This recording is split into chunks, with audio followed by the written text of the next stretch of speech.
Hello and welcome back to Man v Film. It is time for my second video, episode 2 in the watch pile, where I look at movies that I've added to the collection, and then we'll have a look at some of the ones that I managed to take out of the watch pile. And hopefully we'll see the numbers going down gradually. I really do hope.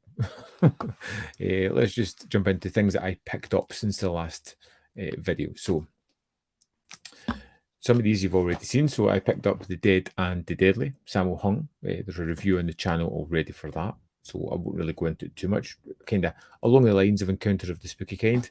I got the 4K of Reservoir Dogs, which was phenomenal, an outstanding release. I just revisiting the film was an absolute joy.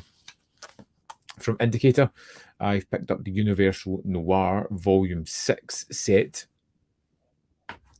of which I've not watched any, which is a bit of a daunting one because it added 6 films into the watch pile just in one go. Next up, we have The Cat and the Canary and The Ghost Breakers.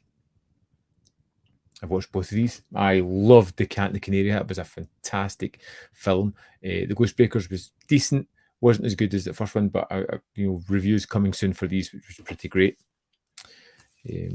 Next up, we have the 4K Master Cinema release of The Cabinet of Dr. Caligari. And yeah, I've seen this one before, done a review on it before. I thought it was pretty fantastic. I'm looking forward to talking about it once I've been through all the extras, which I just finished the commentary there. And I'm looking forward to delving into some of the other ones. And last, we have Yes, Madam, the Michelle Yeoh, Cynthia Rothrock action film, which again I can't wait to get stuck into. So I added 11 titles into the watch pile, but hopefully I took more out. So we're going to jump into my Letterboxd and have a look at what I did watch. So I roughly, so round about the 4th was when I made that video.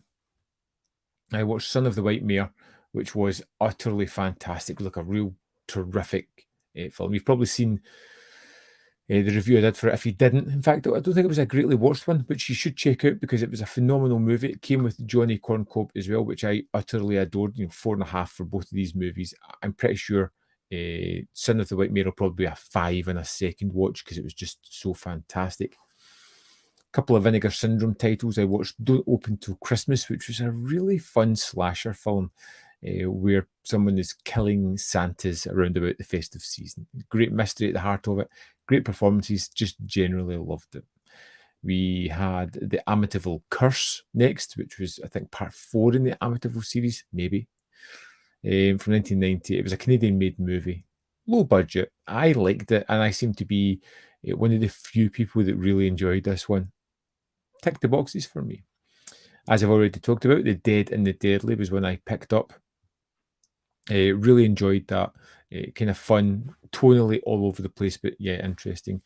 I rewatched The Caller, which is a Vinegar Syndrome title and could possibly be my favourite Vinegar Syndrome release. It's just a phenomenal movie with Malcolm McDowell. And you know what? If you get a chance to see it, see it. I don't want to talk about it. I don't want anyone to read up on the plot. If you get a chance to watch a movie, just sit down and watch it. It's fantastic. I also watched The Beastmaster that day as well because I was having a comfort watch day. 88 films, a little trilogy of movies I watched there. Ladies Who Do, a kind of 60s British comedy, which was rather endearing and really easy to watch. Kind of Sunday afternoon movie, as I like to call them. Then we had Vigilante, which was a rewatch for me. I had seen the Blue Underground 4K. I was watching the 88 Films disc version of that. Just a great revenge film. Robert Forster, Fred Williamson, terrific casting. A little bit short, a little bit left wanting at the end of it, but other than that, really enjoyable. Then we have Blood and Diamonds with Fernando de Leo, Policio Teque, kind of bleak, dark, as you just watch Claudio Castanelli just try and get revenge because everything in his life has been taken away from him. It's surprising, decent. The Swimmer was next up from Indicator, pulled that out of the watch pile. Absolutely phenomenal. I've waited ages to see it, and when I got it, I threw it into the watch pile. I got lost in there for the longest while, finally got around to it, and was just blown away by that wonderful film.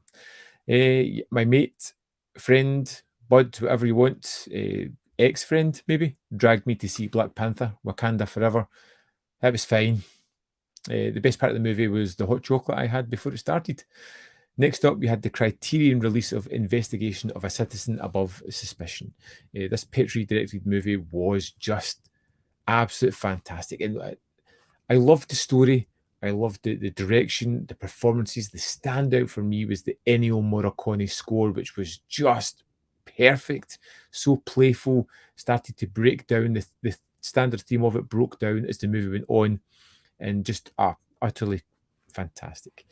I watched the Fun City Editions version of Cutter's Way. I really liked this one. It was a kind of detective mystery thriller where both the leads, Jeff Bridges, John Hurd as Bone and Cutter, were haphazardly drawn into a mystery where nobody really wants them there, whether it be the criminals, the police, whatever.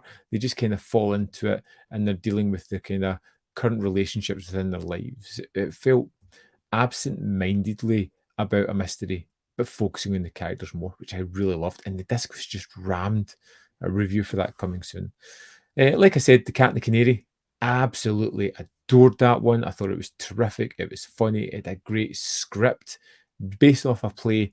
So I had a strong basis before going into the film. The Ghostbreakers, on the other hand, didn't have as strong a script. And you could see that, especially coming after The Cat and the Canary. It wasn't as rounded. It wasn't as structured as well. It didn't have as many laughs. It was fine. But The Cat and the Canary first just kind of blew it away for me. The Reservoir Dogs 4K.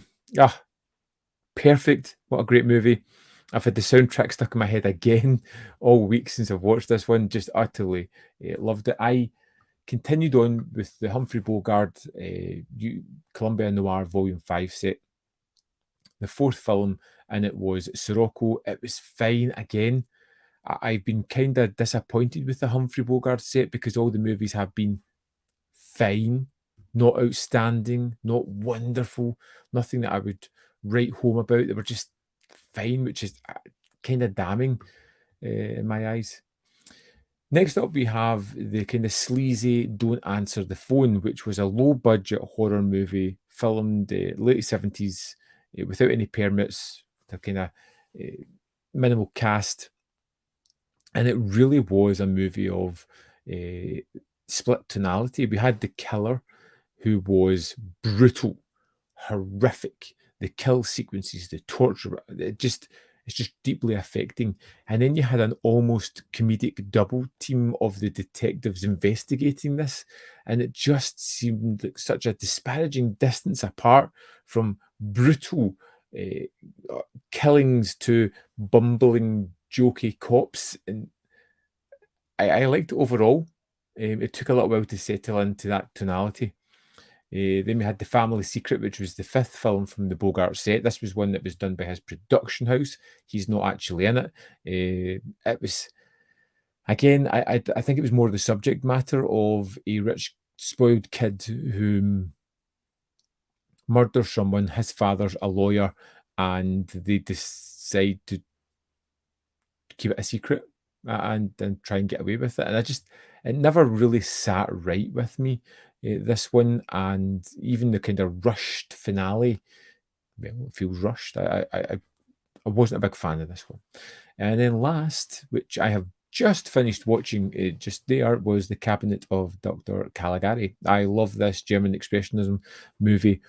I love films where the story we're being told may not be the true events that we've actually seen. All the characters are there.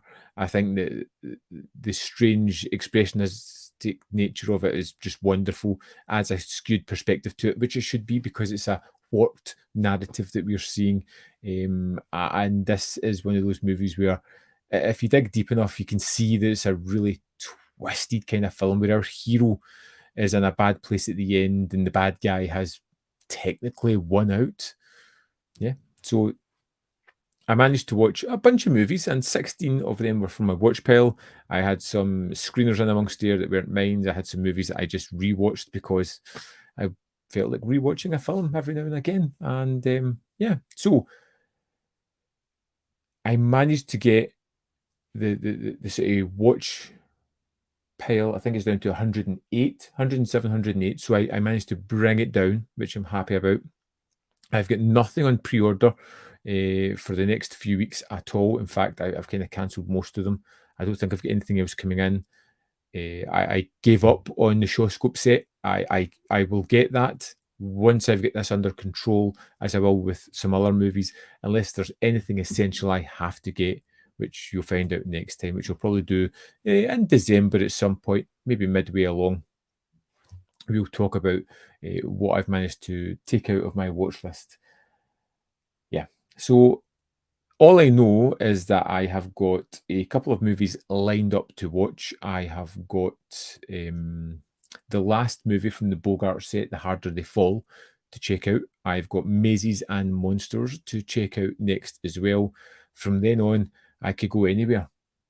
Yeah.